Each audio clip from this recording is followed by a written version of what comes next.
As of this recording, it has been approximately 1 day since the reveal of Persona 4 Revival. Now, if you're a clueless Persona fan or a hardcore Megaten fan that disregards the series entirely, Revival is the much-rumored remake of Persona 4, which originally released on PlayStation 2 in 2008. Like I said, it's been a cool 24 hours since the reveal, and many people have already reacted or just gave their general thoughts on the trailer, positive and negative, mostly negative, and all of it has compelled me to give my own take on the trailer.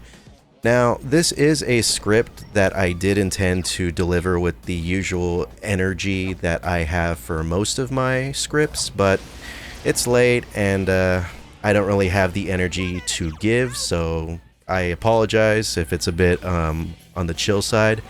But let's get into it. Like I said, there's been a lot of negativity, so let's just eat the vegetables before the dessert and get the bad part out of the way. The gameplay portion of the trailer. As fun as it would be, I won't ruthlessly dogpile on it any further like pretty much everyone has already done. Doing so would also be disingenuous because I personally thought the gameplay looked alright. Now, it doesn't blow my pants off, but that's pretty much what I expected a Persona 4 remake post-reload to look like. At least in terms of running around the game world, it's not at all surprising to me. My only issue is that it was just very, very awkward. Like, out of all the real-time gameplay footage that Atlus chose to show in a trailer during Xbox's showcase presentation, which was being viewed live by 300,000 people, they chose to show two unexciting shots of you running out of the shrine. If I were a Catholic school teacher and Atlus were my student, I would smack their hands with the ruler. Not too hard though, just a firm little tap to discipline them. That was not hype at all. And considering they chose Time to Make History as the background music, Persona 4's battle theme, they probably thought it was going to be perceived as hype. I'm going to be perfectly honest, the curtains that were blowing in the classroom had me way more hyped than the gameplay of you running down a street. This, I feel, was probably just a bad case of reading the room. Atlus knew people were expecting a Persona 4 remake to show up during the presentation. They likely thought that any gameplay would suffice. But they were deadly wrong, and, I get it. Persona 3 Reload's reveal had Makoto running down Gekkoukan High, and that was kinda cool, but that was new, and it was also in addition to so much more that they had in that trailer. If Revival really is as early as people are theorizing, and there's truly nothing to give gameplay-wise at the moment, just give us a short shot of something that's not gameplay, like a basic cinematic or something. Like, what about you crushing a tarot card and the whole frame is engulfed in blue flames? Then, boom, title card. Or hey, maybe this whole trailer could have benefited from the less is more approach. Just the short teaser comprising of nearly all B-roll, building up from least to most recognizable locations in the game. Then a final shot of a TV that turns on to show Yu's face or Teddy or something that's iconic from Persona 4. Then boom, title card. Short, simple, sweet, stylish, it would have won me over and probably everyone else. Now, pardon me for playing armchair director and editor to a world-renowned video game studio, but I just can't help it when the final trailer is just as underwhelming as that. Those 5 seconds of you running are going to be the only thing that people are going to have to go off of for God knows how long. And we know how people are on the internet when it comes to first impressions. How could Atlus not foresee any of this potential reaction from the community? I don't know. Unless they did, and they intentionally chose to use the most bland gameplay possible, but that's honestly reaching towards conspiracy, and I feel I've been critical for far too long already, so let's just move on to what I found good about the trailer. Visual-wise, the trailer looked incredible, breathtaking even.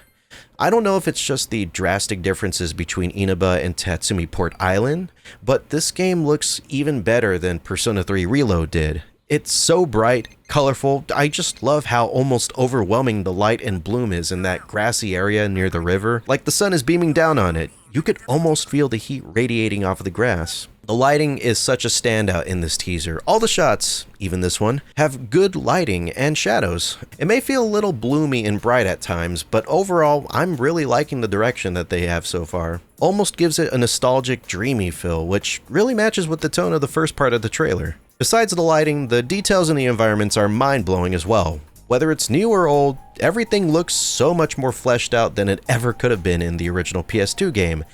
And that doubly so goes for the shopping district area. No matter where you look, there's something new to find. The developers look like they put a lot of love and care into the environment to make it look living and lived in. Considering it already looked like that from the beginning on the PS2, that's honestly quite an achievement. Also, despite elaborating on things, there were also some major changes made to the environment, some that I actually really like this fence and the way that the shrine seems to have been leveled out.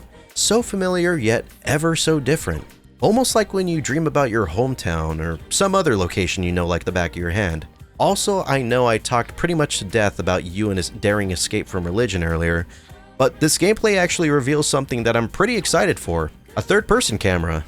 In Persona 3 Reload, one of my main complaints that I never really had a chance to talk about in my streams or just in general was how incredibly safe the game was, which I do respect, but sometimes it can be a bit too much. And I really felt that with how the areas in town were presented. Outside of the school and dorm, all of the places you could go to had the same type of fixed camera that was present in the original Persona 3.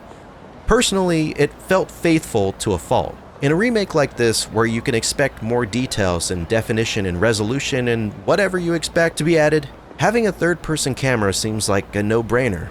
I want to be able to see these places that I first been to nearly 13 years ago in a new perspective. Let me look in every nook and cranny possible. Let me see what's been hiding behind the camera. The intro sorta kinda gives us a look at a place that we can't really see in-game, which I like to headcanon is somewhere off-camera near the strip mall. Let me see more of that in-game, please. But no, you get your fixed camera angles and you'll like it. So seeing this, a camera I can call my own, is such a refreshing change to see. Also, it happens so fast, but Yu actually runs out of the shrine and onto the street seamlessly, which you couldn't do in the original or even Golden since they used to be two separate areas. Now, I don't think this is any sign of huge structural changes. I ain't expecting a seamless world map like GTA 5. It's probably just a quality of life thing since the camera is now third person, and it would probably be weird to just have to load into a small little shrine that you could probably fully see into with the camera. Some people are incredibly against the third-person camera change, saying it goes against the whole design of the town since it was made to be looked at with fixed cameras in mind, or that it's just being made for the sake of making changes. And like, you know, what's the point of a remake if there isn't going to be any differences at all? The whole thing is overblown, I feel, and another thing that's overblown is the new cleanliness of Inaba. People are saying that it looks way too clean now, like someone took a pressure washer to the walls and sidewalks, which isn't entirely true. Some things do look a little cleaned up in spots, but overall it still has that familiar rustic look, with some new details to make things look more weathered and worn in. Also, while I may not live in a town in rural Japan, I can say New Inaba isn't that far off from those types of places, at least from what I've seen in pictures and stuff. If anything, it almost looks closer in design, since they tend to be pretty clean over there in the real world. Now let's talk about the name, Persona 4 Revival. Honestly, that probably caught us all off guard the most now, didn't it? Personally, I preferred all of the other fan names that were more strongly TV themed, like Rewind and Rerun. I even thought of Reincarnation myself, but that wasn't really TV themed and it might have been a few too many syllables for Persona fans to say. Megaten fans, on the other hand. But Revival is good. TV and movie series revivals are a thing, so it works thematically as well as story-wise. I'm sure it'll grow on us, it's just a small disappointment since Persona 3 Reload was so snappy of a title. Also, let's just talk about the elephant in the room before I forget about it, but 3 voice actors from the original game stated that they will not be back as their characters in the remake, which we can assume means the rest of the cast is also not coming back as well. Honestly, are we even surprised at this point? It did happen with Reload, and just like Reload, I'm sure the new voices will be good and we will adjust accordingly. Okay, I think I touched on pretty much everything I could think of off the top of my head. To summarize, the structure of the trailer was kinda meh, but going off of what was seen in said trailer, Persona 4 Revival is shaping up to be a promising revival of the original Persona 4. It may not have been my favorite Persona game, it wasn't even the first one I ever played, but 4 was the one that introduced me to the series all those years back, and because of that, it has a special place in my heart. And I'm really excited for my return to Inaba. Whenever that may be. Some say 2026, some say 2027. Xbox says 2025, but honestly I feel that might be wrong. I'm thinking 2026 myself, but who knows. If there was anything I missed in the trailer you want my thoughts on, please leave it in the comments. Thank you for watching, and I hope you have a great day, night, or even, maybe, midnight. Just kidding. I'll see you later.